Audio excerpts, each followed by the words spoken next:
আসসালামু আলাইকুম। মানে এসডিএস থেকে আমি লোন নিয়েছি, মানে লোন নিয়ে আমার একটা নতুন প্রতিষ্ঠান করেছি, ওটা দিয়ে আমি এখন স্বাবলম্বী হওয়ার চেষ্টা করতেছি। আলহামদুলিল্লাহ ওনারা অনেকটাই মানে কম সুদে মানে লোনটা দিচ্ছে, এজন্য ওনাদের পাশে আমরা সবাই আছি, থাকবো ইনশাল্লাহ, ওনারা এগিয়ে যাক। শ্রেষ্ঠ মা হিসাবে আর কি। বাবা মারা গেল, তারপর মেয়ে বড়টা আমার বড় 2 মেয়ে। বড় মেয়ে যখন 4.5 বছর বয়স আর ছোট মেয়ে 1.5 বছর বয়স, ওই সময় ওনার আব্বা মারা গেছে, আমার হাজবেন্ড মারা গেছে। সেই থেকে আমি ওদেরকে আবরিয়ে রাখা ইয়ে করিয়া যাতে লেখাপড়া সুস্থভাবে চালিয়ে গেছি, এভাবে সন্তানকে মানুষ করি। আমার এখন বর্তমানে বড় মেয়ে স্কুলের আর ছোট মেয়ে MA পাস, আমাদের মাস্টার্স পাস করা। আমি সন্তানদেরকে গড়িয়ে তোলা, সুস্থভাবে গড়িয়ে তোলার জন্যই আমি মা হিসাবে, শ্রেষ্ঠ মা হিসাবে আমাকে যে শ্রেষ্ঠ জনপ্রতিনিধি এবং শ্রেষ্ঠ সমাজসেবক হিসাবে যে আমাকে পদক দিয়েছে, তাদেরকে আমার পক্ষ থেকে অসংখ্য ধন্যবাদ।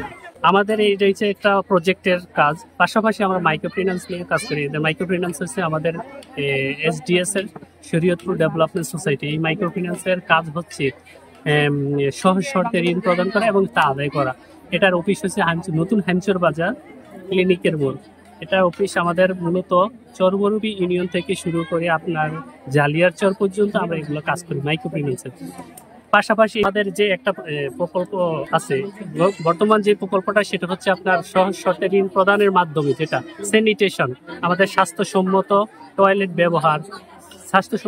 ব্যবহার জন্য আমরা সহজ শর্তে একেবারে মানে কোনো আমরা এটা লাভ ছাড়া একটা আপনার লোন বিতরণ করি। এই কার্যক্রমটা আমরা প্রত্যেক দরিদ্র ফ্যামিলি প্রায় থাকে, এবং এইটার প্রায়োরিটি প্রথমত দরিদ্র ফ্যামিলি যারা লেট্রিন, স্বাস্থ্যসম্মত পায়খানা তৈরি করতে ব্যর্থ, তারা এই টয়লেটের শর্তে ঋণ দেয় এবং মাসে মাসে এটা কিস্তি আদায়ের মাধ্যমে আমরা এই লোনটা দিয়ে থাকি। এই লোনটার কোনো ইন্টারেস্ট বা সুদ নেওয়া হয় না। কর্মসূচিতে কাজ করি, এটা অর্থায়ন করে PKSF আর অর্ধেক করে আমাদের SDS শরীয়তপুর ডেভেলপমেন্ট সোসাইটি। সংস্থাটি একসময় শরীয়তপুর নিয়ে কাজ করতে, এখন আমরা প্রায় 14টা জেলায় কাজ করি।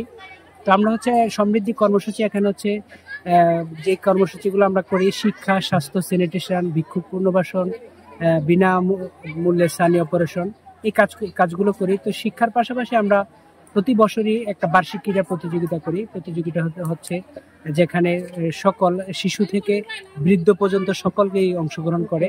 এখানে ইভেন্টগুলো ওরকমভাবেই সাজানো হয়েছে। আর প্রবীণরা হচ্ছে আস্তে আস্তে সমাজ থেকে তারা আলাদা হতে যাচ্ছে। আমরা প্রবীণদেরকে অত মূল্যায়ন করি না, তো তাদের সুরক্ষা বা তাদের একটু আনন্দ দেওয়ার জন্য আমরা তাদের জন্য কিছু খেলার ব্যবস্থা করছি। এটা হচ্ছে যে প্রতিনিয়ত আমাদের SDS এটা করতেছে। আমরা 2017 সাল থেকে আমরা 2টা কর্মসূচি কাজ করি। একটা হচ্ছে প্রবীণ জনগোষ্ঠীর জীবনমান উন্নয়ন কর্মসূচি, আর একটা হচ্ছে সমৃদ্ধি কর্মসূচি। আমরা এই চরবরুবি ইউনিয়নে জানুয়ারির 1 তারিখ থেকে কার্যক্রমটা শুরু করেছি, প্রতি বছর নিয়ত একটা চলমান। শরীয়তপুর ডেভেলপমেন্ট সোসাইটি SDS এর পক্ষ থেকে সমৃদ্ধি কর্মসূচির আওতায় শিক্ষা, স্বাস্থ্য, সমাজ উন্নয়ন, প্রবীণ জনগোষ্ঠীর জীবনমান উন্নয়ন কর্মসূচি এবং কৈশোর কর্মসূচি, সকল কর্মসূচিতেই সাধারণত সকলকে নিয়ে একটা ইউনিয়নকে সমৃদ্ধিশালী করার জন্য কাজগুলো। সমৃদ্ধির অর্থ হচ্ছে যে আমরা স্বাস্থ্যের মাধ্যমে স্বাস্থ্য সেবাটা নিশ্চিত করি, বিনামূল্যে স্থানীয় অপারেশন করাই দিই, চোখের সেবা দিই। জটিল রোগের জন্য আমরা স্বাস্থ্য ক্যাম্পের বিশেষজ্ঞ ডাক্তারের মাধ্যমে স্বাস্থ্যসেবা নিশ্চিত করি। আমরা কিশোর এবং যুবক যারা আছে তাদের দেশ গড়ার কাজে, সামাজিক উন্নয়নের কাজে তাদের উদ্বুদ্ধ করার জন্য এই কাজগুলি করি। যারা প্রবীণ আছে তারা ঘরে থাকে, তাদের মানসিক বিনোদনের জন্য, তাদের সময়টাকে সঠিকভাবে অনুধাবন করানোর জন্য এই কর্মকাণ্ডের সাথে যদি আমরা যুক্ত রাখি, সেটার জন্য তাদের একটা মানসিক বিনোদনের প্রয়োজন। এই সমৃদ্ধি কর্মসূচির মাধ্যমে আমরা এই মানসিক বিনোদনের ব্যবস্থাটা করে থাকি।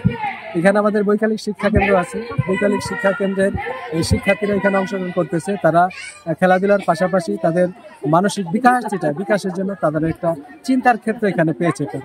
আর সম্মাননার বিষয়টা হচ্ছে আমাদের এই কাজের সাথে যারা যুক্ত, যারা সমাজের বিভিন্ন ধরনের উন্নয়নমূলক কর্মকাণ্ড, যারা সব প্রণোদিত হয় স্বেচ্ছাশ্রমের মাধ্যমে সমাজের বিভিন্ন ধরনের কাজকর্ম করে থাকে, আমরা এই সমস্ত লোকগুলিকে খুঁজে বের করি, তাদের আমরা বিভিন্ন ক্যাটাগরিতে, যেমন প্রবীণ সম্মাননা, শ্রেষ্ঠ সন্তান সম্মাননা, শ্রেষ্ঠ মা সম্মাননা, এই যুব সম্মাননা, এই সম্মাননাগুলির মাধ্যমে আমরা তাদের সম্মানিত করি। আমরা জনগণকে সাথে নিয়ে কাজ করছি। আমরা যে কাজগুলি করতেছি বেসিক্যালি আমাদের ক্ষুদ্র ঋণ প্রকল্প আছে, তারা মানুষকে ক্ষুদ্র ঋণের মাধ্যমে এখানে তারা ইনভলভ করে, পাশাপাশি সমাজ উন্নয়নের জন্য বিশেষ করে তাদের যে নৈতিকতা এবং তাদের যে দেশত্ববোধ, দেশ গড়ার কাজে তাদের যে ভূমিকা, সেই কাজগুলি আমরা এখানে করি।